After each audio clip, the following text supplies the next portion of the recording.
আলুকে বলা হয় সবজির রাজা। বাচ্চা থেকে বয়স্ক সবাই আলু খেতে পছন্দ করে।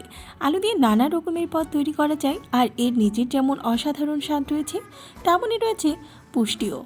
শুধু আলু নয়, আলুর খোসাও কিন্তু অনেক উপকারী।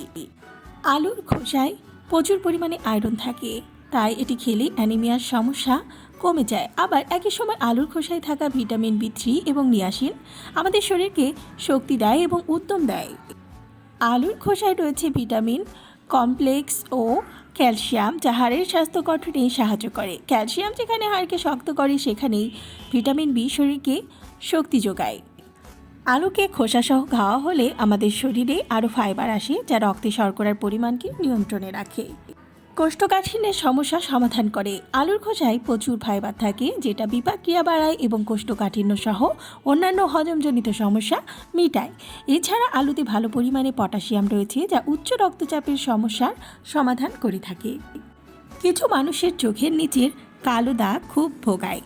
এর জন্য আলুর খোসা পেটে তার রসটুকু বের করে নিতে হবে, আর তা লাগাতে হবে চোখের নিচের কালো অংশে। এটা চোখের নিচের কালো দাগ দূর করতে সহায়ক। তাছাড়া বাহুমূলের নিচের কালো ছোপ দূর করতেও এটা ব্যবহার করা যায়। আলুর খোসার রস তুলোর বর বা প্যাডে লাগিয়ে কালো দাগের চারপাশে লাগিয়ে দিতে হবে।